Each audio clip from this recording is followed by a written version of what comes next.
I live in the Florida Keys, a warm, tropical, humid environment, and my outdoor plants absolutely thrive. But do my indoor plants need a humidifier? How would they benefit from one? Hello, and welcome to Peggy's Tropical Garden, coming to you from the Florida Keys. As most of you know, I live in the Florida Keys. It's a tropical climate, very warm and humid, so I've never considered that I might need a humidifier. I started thinking about this about a month ago. I'm starting to get some browning around the edges of the leaves of some of my plants. And I also noticed that my indoor plants seem to get a lot more pest. It seems like anytime my plants start having issues and failing to thrive, I always end up putting them out on my patio, and there they seem to do fine. They recover and do quite well. And over here you'll see this begonia and my little fiddle. These were once in my house and they weren't doing too well at all. And all I did was sit them back here on my patio and they're doing great. So I started thinking about the difference between my indoor growing environment and the environment outdoors. I have grow lights on most of my indoor plants, so I really don't think that the lighting is an issue. After that, the biggest thing I notice as soon as I come out of my house is the difference in humidity. When you come outside here, the air is thick. It is very humid. When you go in my house, you don't experience that at all. So looking at my thermostat, I find that my humidity level runs about 40%. Most of these plants that I have indoors as well as outdoors are tropical plants and require probably between 40 and 60 to 70% humidity. So when the good people at Elechomes offered me the opportunity to review their cool and warm mist humidifier, I was more than happy to do so. In doing some research about plants and humidity, I learned that tropical plants rely more heavily than I realized on humidity, taking in moisture through their leaves. Because over the years they have adapted to take in less water through their roots than other plants because they are from humid climates. I had no idea. It looks like this is the SH8820 from Elechomes. It's a warm and cool mist humidifier for a large room, and it holds 5.5 liters of water. It's a top loading one. So from what I understand, that's what you want to get from people's comments on my site when I was talking about humidifiers. I love that it can go up to 12 hours. It has a remote control. So I'm very excited to see what kind of impact this has on my plants. And I know that there are also some benefits to me as a human being from running a humidifier in my home. So let's go on and get into this box and see what we have here. Now, I've tried using the humidity trays and misting to increase my humidity, but realistically thinking, there's just no way I can increase my humidity level in my home with my AC running to 20 or 30% using a pebble tray. In terms of misting, how is it possible that a couple of spurts once a day with a mister is expected to replace all day humidity for a plant?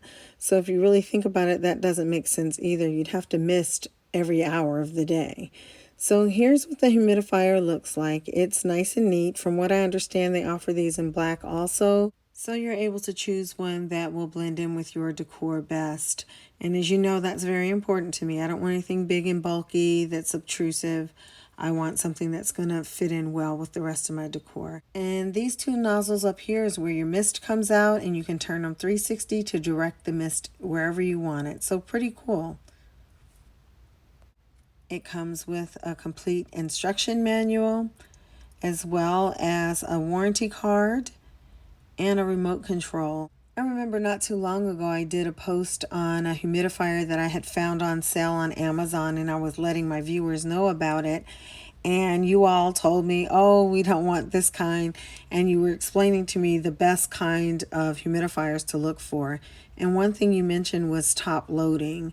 And I noticed this is a top-loading humidifier, but even better than that, if you look in here, this is actually a little bucket.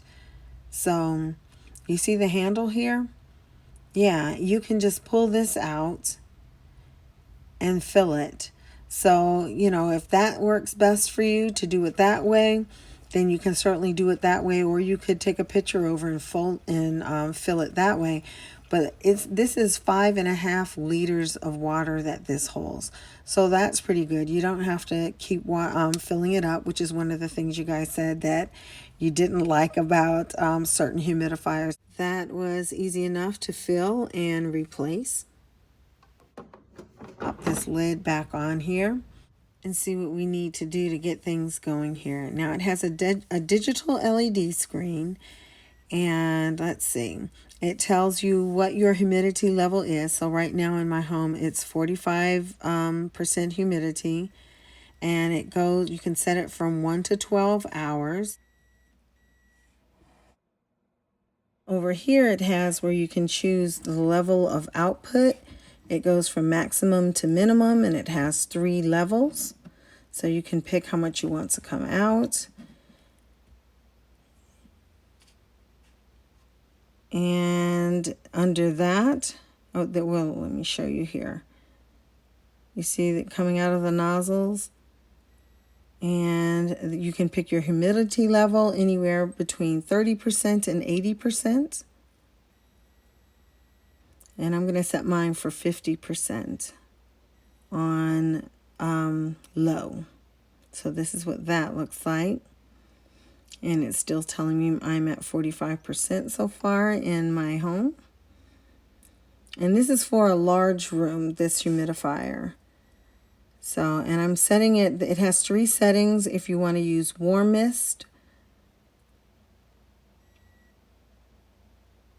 So of course it takes a little bit of time to warm up here, but it also has low, medium, and high.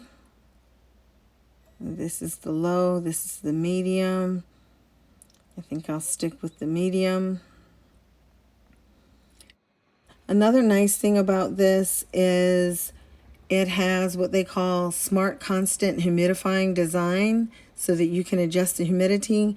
You don't have to choose a time, like rather than picking 1 through 12 hours, I set it on 50%. So once it reaches 50% humidity, it will shut off. And once it goes below that, it will come back on.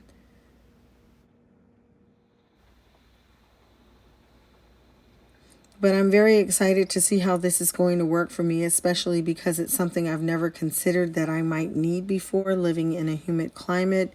But after doing some research, I definitely see what the benefits of having one can be. As well as myself, from what I understand, it's supposed to cut down on virus and bacteria because the spores don't travel as well in moist air. So we'll see. I am very excited about it, and I will definitely keep you posted as to any changes that I notice. If you're someone who has a humidifier and has been using one, leave your thoughts on it below. And for those of you who have decided not to use one, again, leave some information in the comment section. Like I said, this is new to me. I've done some research on some benefits. So let me know what you think about it. Also, if you think you might be interested in purchasing the Elechomes SH8820 warm and cool mist humidifier, I will have a discount code down below, as well as a link that you can follow. So that's about it. Thank you so much for watching. Hope to see you next time. Take care and stay well. Bye-bye.